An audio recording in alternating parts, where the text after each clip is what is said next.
Good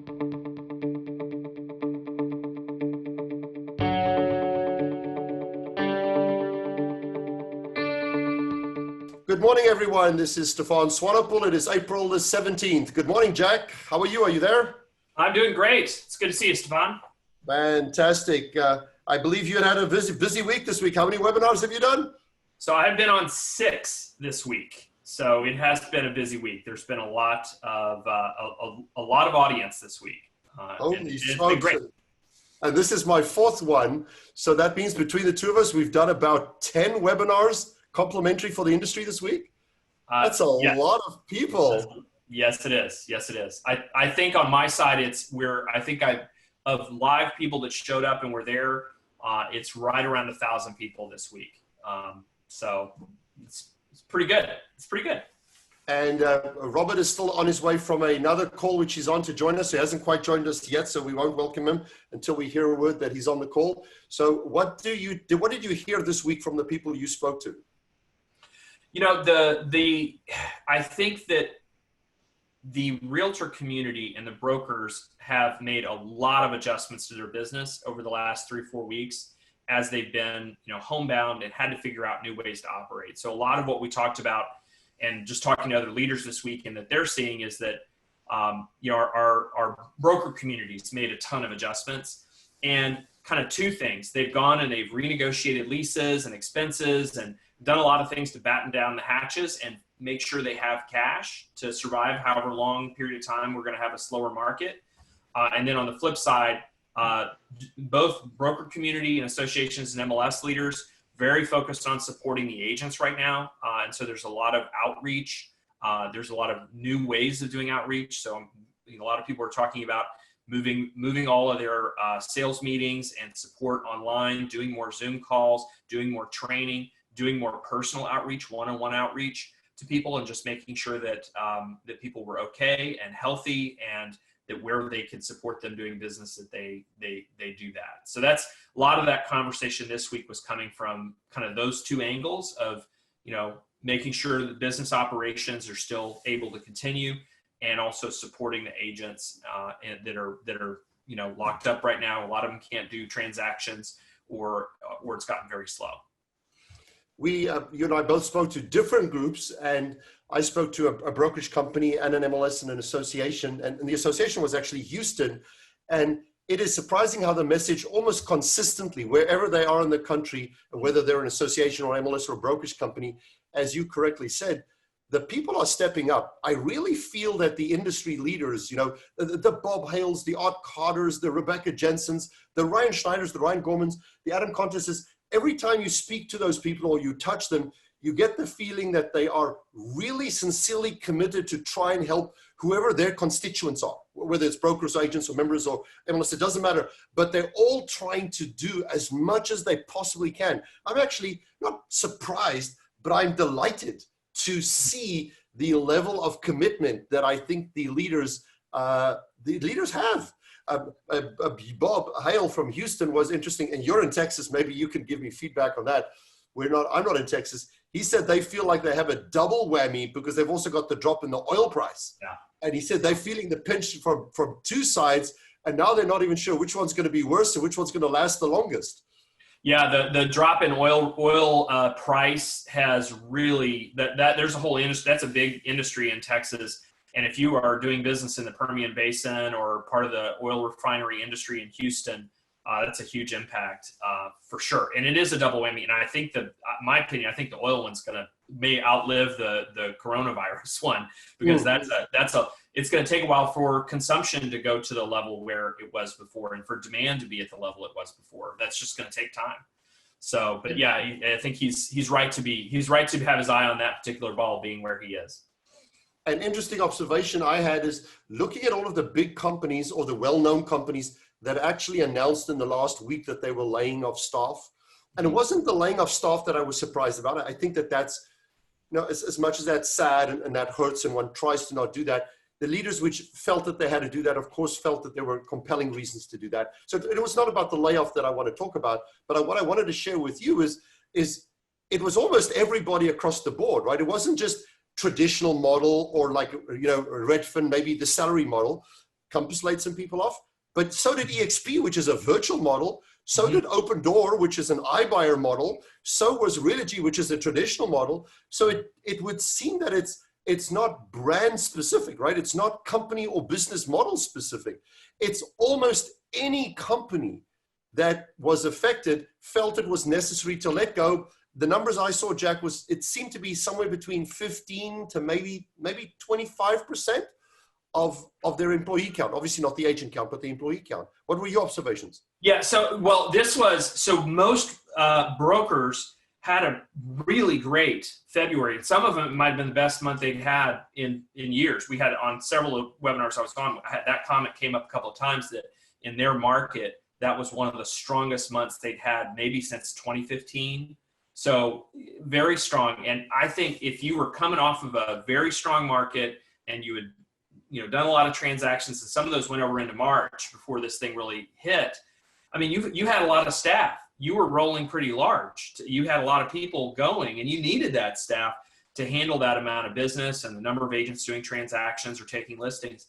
So I think that's why we're seeing that happen, because to go from a pretty active, very active real estate market, maybe one of the most active we've had in a while, to a market that is 50% is a big change.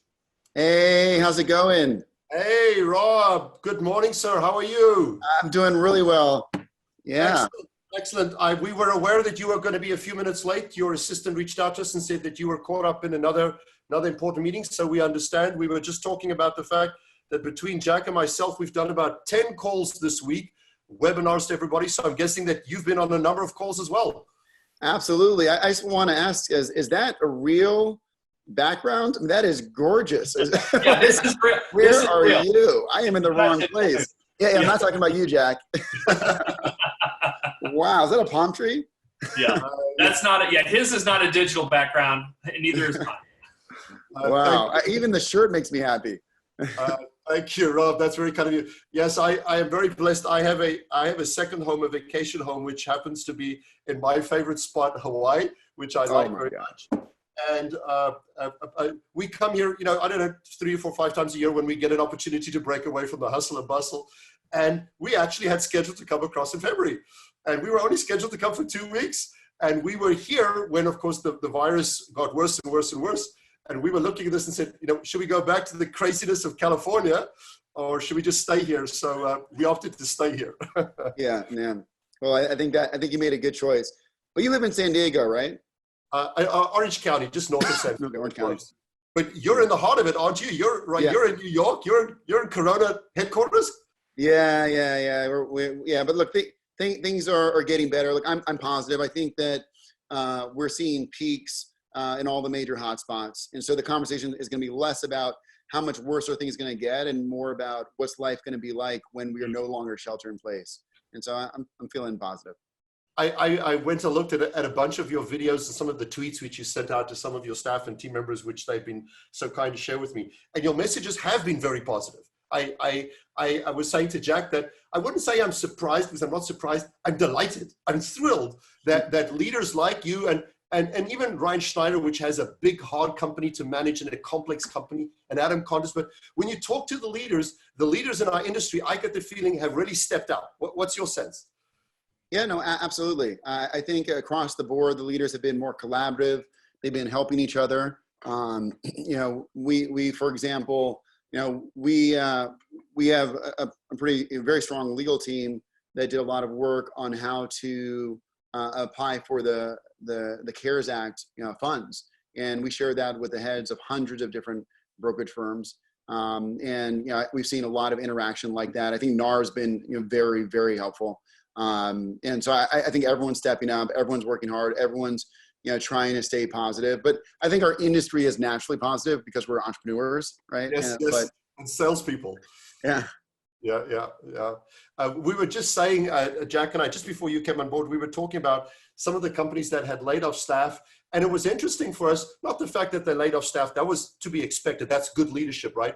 But it's the fact that it wasn't just a specific model that laid off staff. It was across the board. You would see it with a company like yourself, but you saw it from a virtual company like EXP. You saw it from a salaried company like Reffkin, Redfin.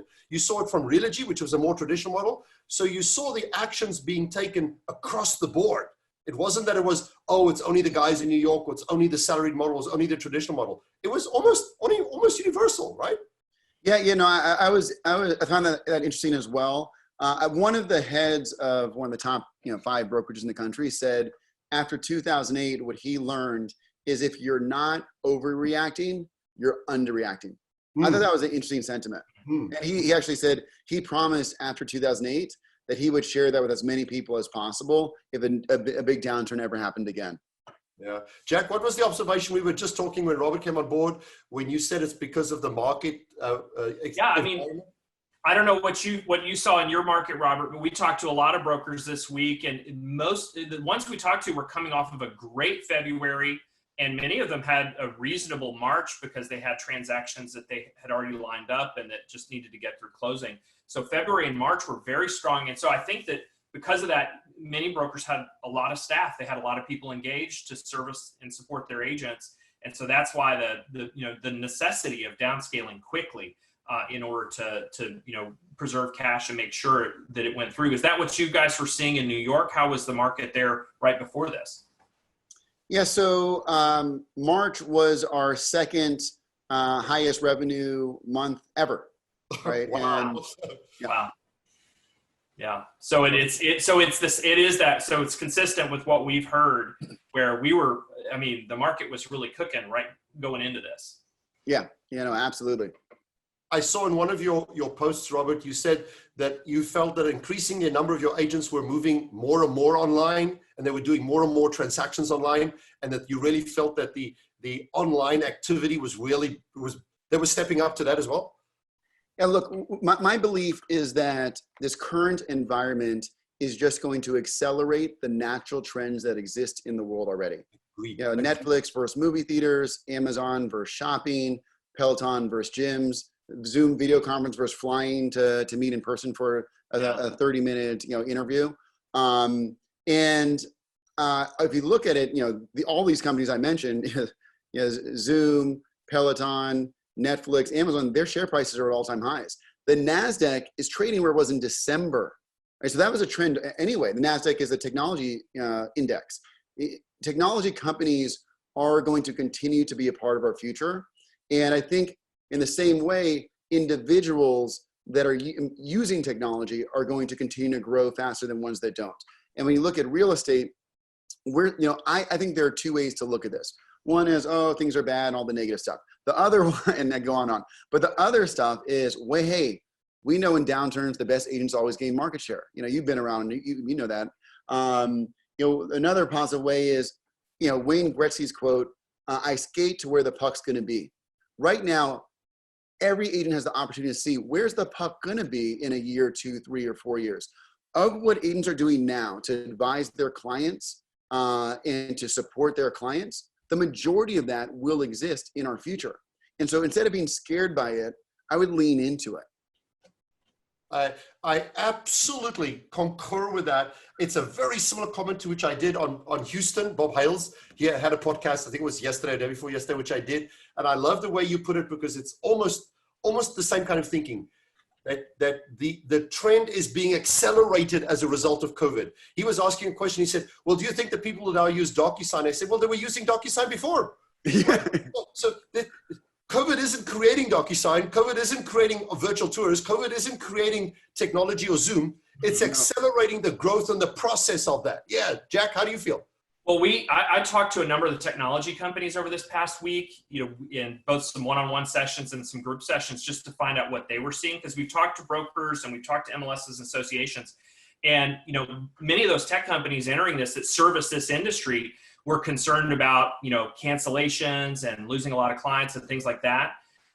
It's not been that. It's not been that. There's been a few cancellations where people said, you know what? I got to trim expenses and I've never used this anyway. I signed up for this 2 years ago and I've never logged in. That happened. There was a little blip of companies that canceled, of agents that canceled some product they bought. But then what they have seen is CRM systems are getting used more right now. Like people are in there using their CRMs because they want to stay in touch with people.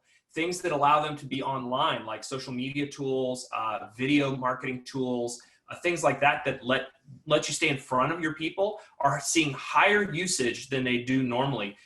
A lot of these tools, you see a big burst of usage right around Christmas when people send out postcards and do that kind of contact stuff. They're saying they're seeing a little bit of that right now where people are much more using the tools. The other trend we noticed is broker provided tools. A lot of agents are getting rid of the stuff that they bought, and then they're going to use the broker's tools, or in some cases the MLS's tools that they've already paid for in their dues or that are part of their organization. And so I think that agents are maybe valuing those tools more now because they can eject $200 or $300 worth of expenses and get some value out of what the broker is providing. So those are the two trends. We talked to those companies, said, yeah, they're all seeing that pretty consistently, whatever tool set they use. And there's a few places where there's really a lot more usage.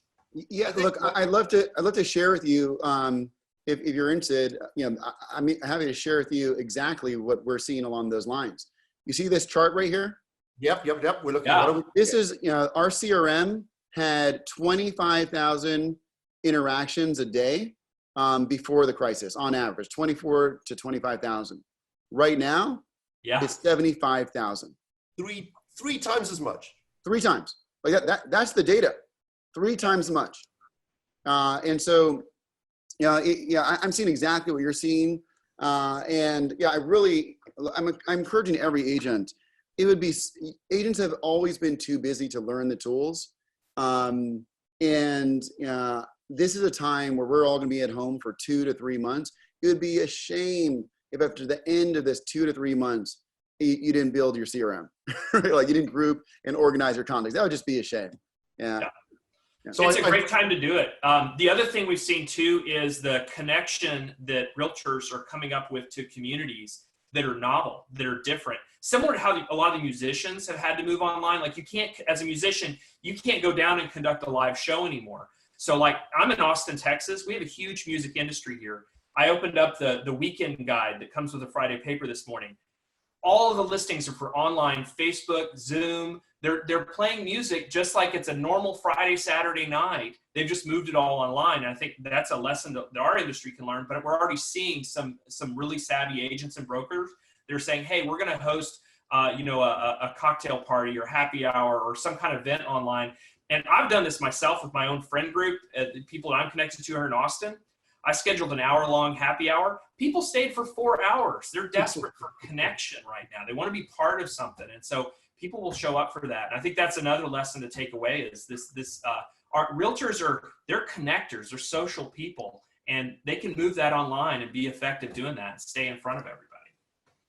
So that acceleration that Robert spoke about, I think not only guys works in the positive, it works in the negative as well, right?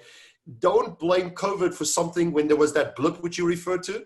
That company that checked out of the CRM or checked out of the software, he or she may have probably checked out in any event someday in the future, right? We have to understand there's going to be failure and maybe COVID accelerated it a little bit, but it didn't cause it. Rob said that during a downturn or during a time of crisis or during some time of uncertainty or fear, it's probably the stronger, more positive, focused, driven individual and or broker or manager that's probably going to pick up market share, right? He or she's going to do better. And when that market does turn and come back to normal, and we all know it's going to happen, whether it's 2 months or 3 months, it doesn't matter. We all hope it's sooner than later, but we all agree it's going to happen in the not too distant future. Are you then ready to maximize that opportunity to take that market share, whatever you have today, whether it's 1% or 5% or 10%, can you then exponentially, I don't know, let's just say double it. Can you double it then? Because you're ready for it. Yeah, couldn't agree more. Warren Buffett has a quote where he says, when the tide goes down, you see who's not wearing any pants. And, I think, there are two sides to every coin. And, really just by being in the business, anyone who survives is going to do better and have more market share, because unfortunately not everyone will survive at the agent level or the brokerage firm level. But the question isn't just surviving, it's thriving. And really, can you realize your potential for success? And I believe that there's so much to learn from right now about how we can all be better when the market rebounds. Yeah, this was not expected, but I'm going to give you a shout out here, Rob. We just finished, as you well know, the Real Estate Almanac comes out over a period of 5 months. And in January, we do the leaders. And in February, we do the associations and the MLSs. And then in March, we do the tech companies. And then in April, we do the franchisors and the holding companies. And then in May, we do the brokerage companies. So it's this huge project, which is wider than anybody else does. But we just completed about a week ago, Jack? I don't remember. It feels like a month ago, but it was a week ago. Yeah, it was just a week ago. A week ago, oh boy. We did the holding companies and the franchisors, right? The big entities and the realty alliances and the leading REs and the networks. But of all of the company on the holding company list, although Compass still only remained at number 3, Rob, you had the biggest single jump of any of the big companies in the last 12 months from what we evaluated and analyzed and audited last year to this year, meaning 2018 numbers to 2019 numbers. You had 100+% increase. That is just, I know it was acquisitions and I know there were some big deals and I know you got outside funding. I mean, all of that is, many people are jealous of all of that. But despite all of that, 100% increase for a company that was already doing 40+ billion to go to 90+ billion. Incredible. Congratulations. I mean, just well done. Well done. Thank you. I really appreciate that. Thank you. I mean, it's a huge jump. I think you were a leader at 100, and then EXP was at 80 something, 82%. And after that, everybody they were just way down there. So those are the two big climbers. So one would like to see if that momentum is going to continue right into 2020 and 2021. Jack, we were also talking a little bit about the oil price in Texas. You want to share with us the impact, just a little bit of the recap just before Bob came aboard? Yeah, so we were talking about how, a lot of this recovery is tied into the local economy. And I've got a question for you, Robert, also about the economy of Manhattan, because of, you have a different economy there. In Texas, we have oil is probably 20-25% of our economy here. And with we've got a double whammy net right now. We have the virus hit, and then we've had the oil prices drop due to the Saudi overproduction. And we're now also down on usage. Nobody's driving. Nobody's using cars. We're not flying. So a lot of that usage is not happening. So we're debating right now within the Texas market about the length of this recovery based on, is it going to be worse because of the virus, or is it going to be worse because of the oil prices? I think it's probably the oil prices. I think it's going to take a while for the demand to get back up and for us to work through all that excess supply we just had. So that's what we're seeing. I'm curious about, for Manhattan, your economy there. And we did get a question come in about the retail economy and tourism, and what are the things that you think are going to impact the local recovery for you guys? Yeah, so I think there's a case, not certainty, but there is a case. It's not a non-zero probability that there's actually more activity this year than there would have been otherwise.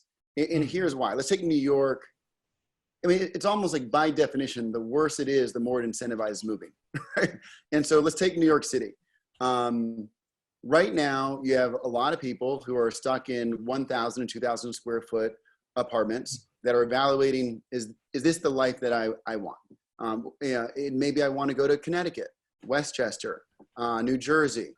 They're saying to themselves, is this going to come back again in the fall? Right. If it is, I don't want to be in this apartment. That's a good point. You have people that are, that's one, the people that are there now. Two, you have people that are renting in Westchester, Connecticut, and New Jersey right now, and their kids are playing outside in a backyard, and they're like, I don't want, Daddy, Mommy, I don't want to go back to New York. I like it out here. Three, you have people that aren't going to be traveling for the next year to Europe, Europe travel is gone until there's a vaccine. So people are reevaluating their second home opportunities in places like the Hamptons. And then lastly, I'd say there are a lot of people who are saying, whether it's in my second home or my primary home, do I have the right home office setup? I think we need to do something else. And so I think there's going to be a lot of movement here.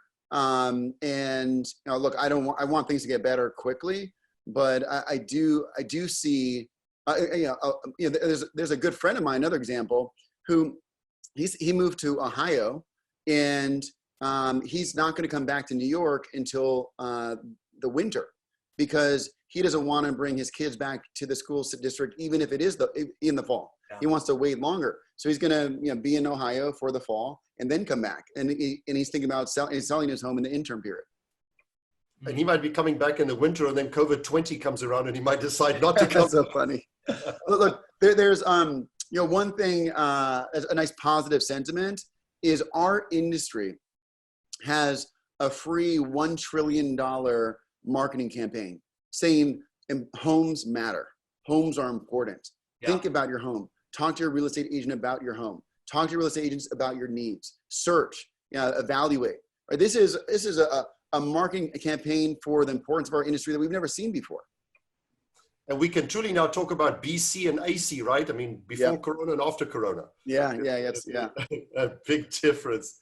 So I like that one point you made, which you said, you think people are going to possibly reevaluate how their home offices look like, right? So many of us have home office for some period of time with a laptop on the sofa or the bed or a couch or on the kitchen table or something, right? And maybe if you're very sophisticated, you maybe had a camera or maybe a printer. Now we might actually say, listen, we should now dedicate a room or a corner or a space exclusively to an office. No, 100%. And look, I encourage every agent that's watching, and every owner who's advising their agents, create a perfect home office. The agents have been very focused on office space. The new office space is now this screen. And I see my hands right now. I have a light here that's almost blinding my eyes, and I can make it even brighter. Right? Like, you look directly at the camera. I have two books that are making the camera. I wish if I had another room, I'm in my bedroom, I would make sure that the back was much better and that actually facing the light of the outside. There's so much to do. Really take it seriously. What you don't want to do is have it be dark so you can't see the person and be like with them looking up your nostrils. And so really urge people to know that this is a great way to present yourself. I've been on obviously hundreds of video conferences in the last month, and I've had the opportunity to really see what great looks like. The difference between great here and okay here is so wide, much less great and bad. And sometimes just a few changes can almost make it look like a studio. It can make a big difference, right? Yeah. We're not saying spend a lot of money. We're just saying be aware of how you look with your background and the lighting and the side and everything. Yeah. Jack, what do you think?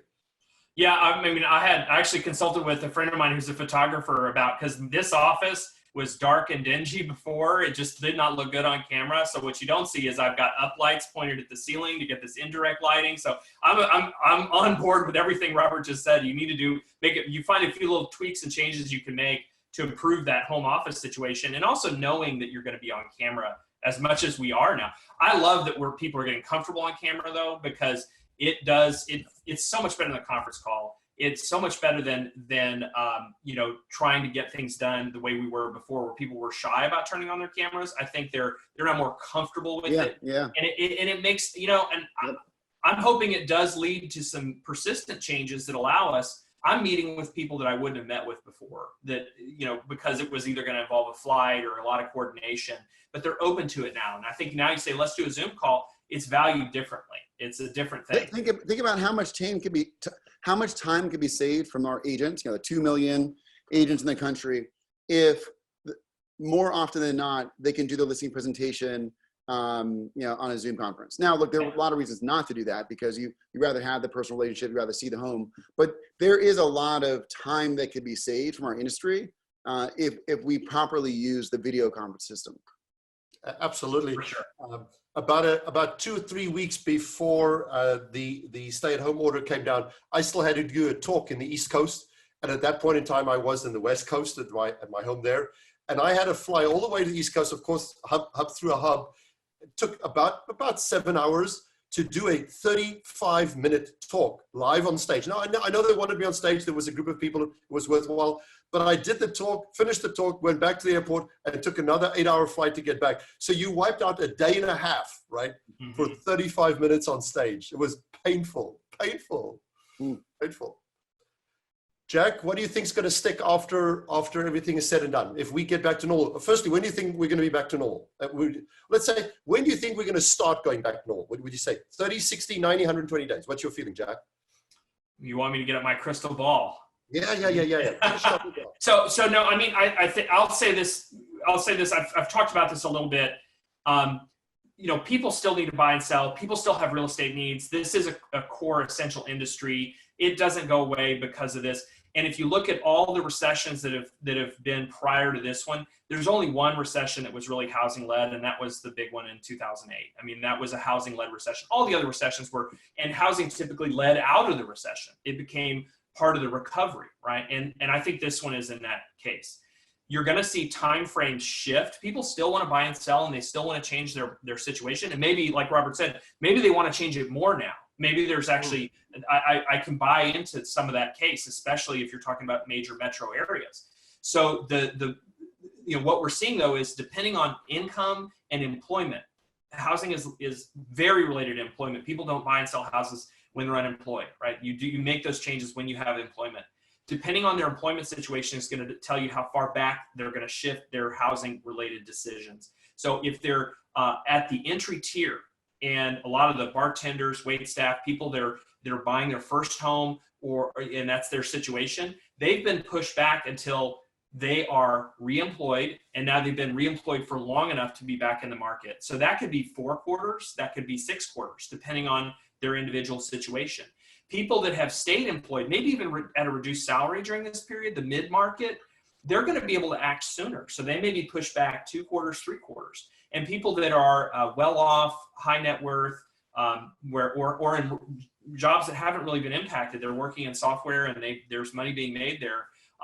They may not be impacted at all. They may be more opportunistic. They may be even looking for deals or opportunities, or maybe that now's the time to go buy the second home because the prices are going to be down a little bit in some second home markets. So it really depends on the demographics and in really the employment situation as to how far it's going to take to recover. But I think we're going to be in the recovery for a while. It's probably going to be 4 to 6 quarters of recovery. And I don't know when, my crystal ball doesn't work that well. I can't say it's 6, it's 4, it's 8, but that's, I think, what it looks like. It's that pushing those transactions back. They still are going to happen. They've just been moved.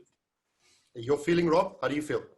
Yeah, so I'll speak to more of when I think we'll be working again. I think that it'll probably be, I think we'll start in May and in some states, and I think by June 1st, I think it will be, or early June, it will be in all states. But what that means specifically, it does not mean that we will be in offices. It does not mean we will have restaurants. It does not mean that there won't be a sports event or a conference until there's a vaccine.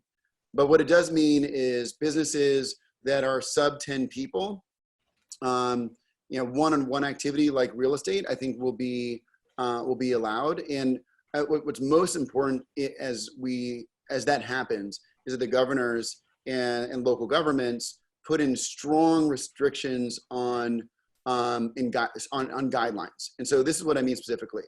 I believe everyone should wear a mask. Just everyone. And I believe mask and gloves. And if someone isn't wearing a mask or gloves, then they should get tickets. And the reason why is that will create both a perception of safety and actual safety. And both are important for different reasons. But by being that strict, no gatherings more than 10 people. I say that for the first week, 5 people.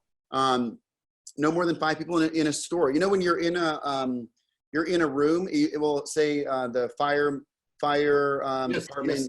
You can't have more than 100 people in that room. That's just per square foot basis, how many people can be in a room. Let's create that guideline. In every one person for every 100 square feet. I'm making it up. But whatever the guidelines are, they need to be strong. They need to be clear. They need to be safe.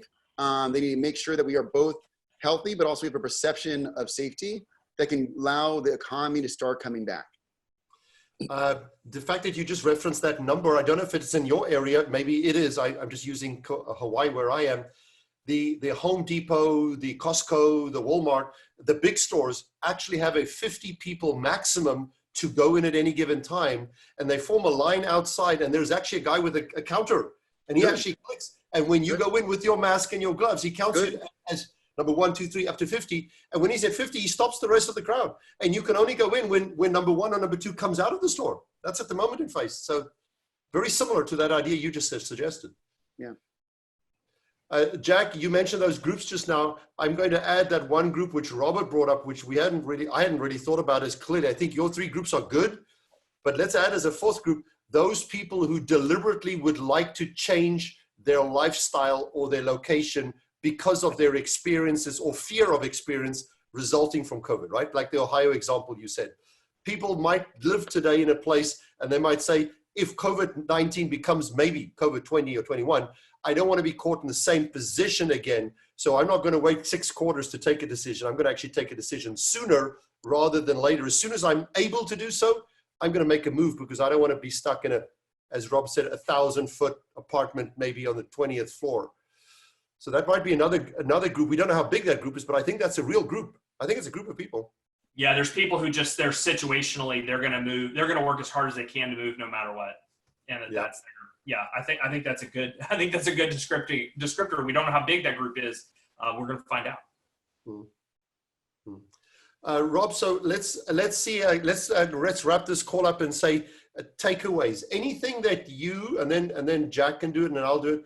What would you like to say or give to the industry, to the brokers and the agents as a recommendation for them, maybe over the next couple of months or the rest of the year, as some wisdom for them to succeed? Yeah, look, I'll say 4 very specific things. 1, stay positive. You have to have a positive mindset. You can't realize your potential by thinking about how bad things are. So staying positive, goal-oriented. 2 is your CRM. Really, your CRM should be complete. Everyone should be tagged, grouped, organized after the end of this. 3, just be the good person that you are in front of with your clients in your sphere of influence. Call them. Not about real estate. Just ask them how they're doing. And if they're alone, say, hey, I'm here to talk to you at any point if you just want a friend to talk to. And lastly, I would lean in to looking around to see what are the most entrepreneurial, innovative things that agents are doing to serve their clients in this environment, because it's not going to go away. Until there's a vaccine, sellers are still going to want less people in their open house, right? So this is not going to go away. And use this opportunity to be excited and to learn, because I believe to be a great leader, you have to be a great learner, and to be a great learner by definition, you have to be a great listener. So listen all around you. Very good. Very good. Jack, your thoughts closing? No, I think that if you're a broker and agent right now, what we learned from the last recessionary period is have lots of cash on hand. Make sure you reduce your expenses, have cash on hand. The market will come back. We're not in control of the virus. We're not in control of how state and local regulations, but we can be in control of ourselves, how we react to this, and being smart financially and conservative financially for the next extended period of time. But if you stay and you're good with that, then there's plenty of business on the other side.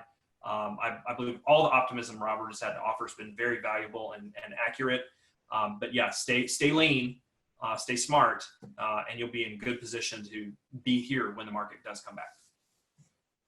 Great points. I don't know if I could add a lot to that. I think both of you covered almost exactly what I would have said. My words would have been, are you ready to serve today?